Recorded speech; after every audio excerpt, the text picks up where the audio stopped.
हमजा शहबाज की हल्फ लेने के लिए दरख्वास्त पर दोबारा समाअत शुरू। हाईकोर्ट के जस्टिस जवाद हसन दरख्वास्त पर समाअत कर रहे हैं।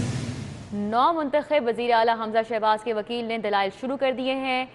हल्फ अल्लाह के नाम पर लिया जाता है, ना कि गवर्नर के नाम पर। वकील हमजा शहबाज की जानिब से ये कहा गया है, जबकि दरख्वास्त में सदर गवर्नर को फरीक बनाया गया।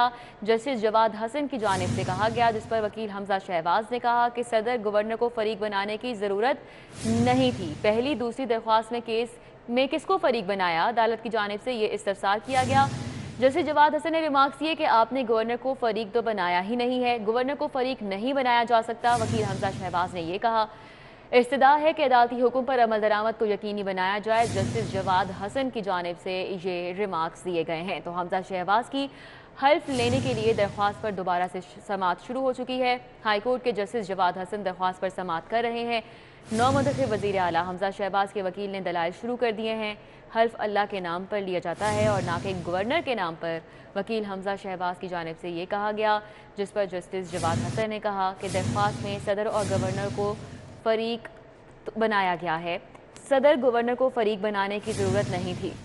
पहली दूसरी दरख्वास्त में केस में किसको फरीक बनाया, अदालत की जानिब से ये भी कहा गया, जबकि आपने गवर्नर को फरीक तो बनाया ही नहीं है। जस्टिस जवाद हसन का ये कहना था, जिस पर गवर्नर को फरीक नहीं बनाया जा सकता। वकील हमजा शहबाज का ये जवाब सामने आया। इस्तदा है कि अदालती हुक्म पर अमल दरामद को यकीनी बनाया जाए। जस्टिस जवाद हसन की जानिब से ये रिमार्क्स दिए गए हैं। तो आपको आगाह कर रहे हैं, हमजा शहबाज की हल्फ लेने के लिए दरख्वास्त पर दोबारा समाअत शुरू हो गई। हाईकोर्ट के जस्टिस जवाद हसन दरख्वास्त पर समाअत कर रहे हैं।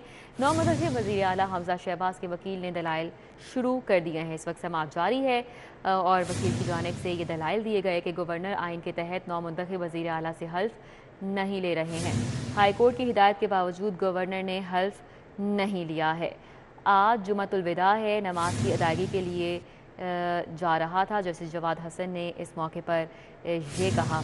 आपको बताएं कि हमजा शहबाज की हल्फ लेने के लिए दरख्वास्त पर समाअत दोबारा से शुरू हो चुकी है और इस वक्त समाअत जारी है।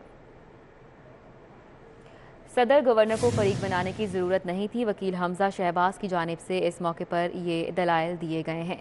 आपको बताएं कि अशर उसाफ एडवोकेट ने अदालत में यूसुफ रज़ा गिलानी केस का भी हवाला दिया। सबसे पहली दरख्वास्त की इंट्रा कोर्ट अपील दायर हुई। जस्टिस जवाद हसन का तहरीक इंसाफ के वकील से इस्तफसार, हमने इंट्रा कोर्ट अपील दायर की है मगर एतराज़ लग गया। वकील अराकीन तहरीक इंसाफ की जानिब से ये कहा गया, अदालती हुक्म पर क्यों अमल नहीं किया जा रहा। जस्टिस जवाद हसन ने ये रिमार्क्स दिए, जिस पर आपने सिंगल बेंच के फैसले के खिलाफ इंट्रा कोर्ट अपीलें क्यों दायर नहीं की। जस्टिस जवाद हसन का एडिशनल एडवोकेट जनरल से इस्तफसार, यहाँ विफाक में हुकूमत किसी और के पास है और पंजाब में हुकूमती कोई और है। अजहर सिद्दीक एडवोकेट की जानिब से ये दलाइल दिए गए। आपको बताएं कि इस वक्त समाअत जारी है और मज़ीद इस हवाले से क्या तफसीलात हैं, मलिक अशरफ ने हमें ज्वाइन किया है, उनसे जानेंगे। मलिक अशरफ, आगाह कीजिएगा। जी बिल्कुल, इस वक्त लाहौर हाई कोर्ट के जस्टिस जवाद हसन हमजा शहबाज की जानिब से दायर की गई तीसरी दरख्वास्त पर समाअत कर रहे हैं, जिसमें हमजा शहबाज ने हल्फ बर्दारी के लिए लाहौर हाई कोर्ट से रुजू किया हुआ है।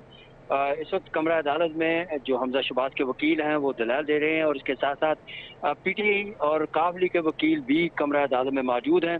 अशर उसाफ जो कि वकील हैं हमजा शहबाज के, उनकी जानिब से ये मौक़िफ़ इख्तियार किया गया है कि अदालती हुक्म के बावजूद अभी तक हल्फ नहीं लिया जा रहा, जिस पर अदालत का ये कहना था कि आपने इस दरख्वास्त में तो सदर और गवर्नर को फरीक ही नहीं बनाया, जिस पर ये कहना था कि इसमें फरीक बनाने की ज़रूरत नहीं है। और मज़ीद ये भी कहा गया कि जो अदालती हुक्म है उस पर अमल दरामद के लिए अदालत से रुजू किया गया है, जिस पे जस्टिस जवाद हसन का ये भी कहना था कि अदालत देखेगी कि उसने कौन सी जो ऑर्डर्स पास अदालत करी है। अदालत ने यह भी कहा कि जितने भी दो फैसले हो चुके हैं लेकिन उन पर अमल दरामद नहीं किया गया और अब अदालत तमाम फरीकैन के वकला के सुनने के बाद आइन के मुताबिक फैसला जारी करेगी।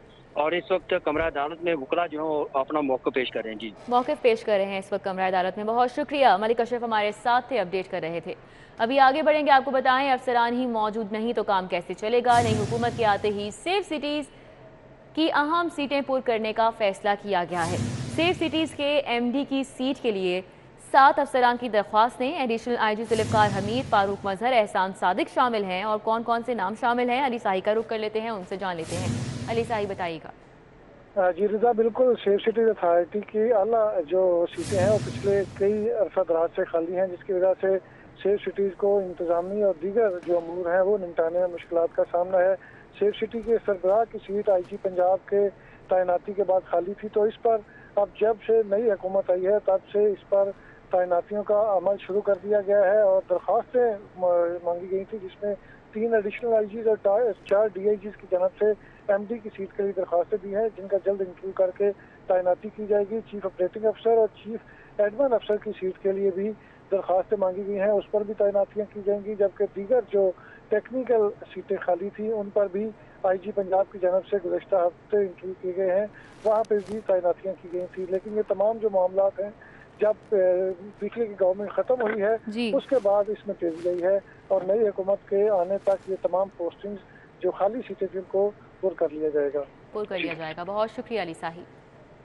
आफ्टरनून स्कूल प्रोग्राम को रवा साल फंड नहीं मिल सके। प्रोग्राम के लिए 1 अरब 60 करोड़ रुपए फंड मुख्तस किए गए थे। महकमा स्कूल एजुकेशन की मुतअद्दिद गुजारिशात के बावजूद फंड जारी नहीं हो सके। आफ्टरनून स्कूल के लिए बजट डेवलपमेंट प्रोग्राम के तहत मुख्तस किया गया था।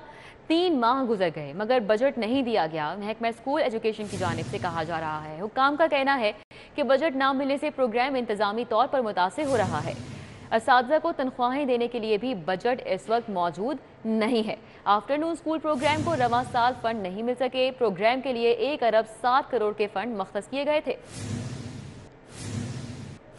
उधर सीटीओ का ओवर चार्जिंग ओवरलोडिंग का जायजा लेने के लिए लारी अड्डा बदामी बाग का दौरा। सीटीओ मुंतज़िर मेहदी का परदेसियों से किरायों बारे इस्तफसार। ट्रांसपोर्टर्स को लालच की खातिर इंसानी जानों से खेलने नहीं दिया जाएगा। मुंतज़िर मेहदी की जानिब से इस मौके पर इन ख्यालात का इजहार किया गया। गाड़ियों में मुकर्ररा तादाद से ज़ायद सवारियां बिठाने वालों के खिलाफ कार्रवाई का हुक्म। सीटीओ का परदेसियों से ओवर चार्जिंग करने वालों के खिलाफ कार्रवाई का भी हुक्म। इस वक्त आबिद चौधरी हमारे साथ मौजूद है, डिटेल्स उनसे जान लेते हैं। आबिद चौधरी, इस दौरे का हवाल बताइएगा।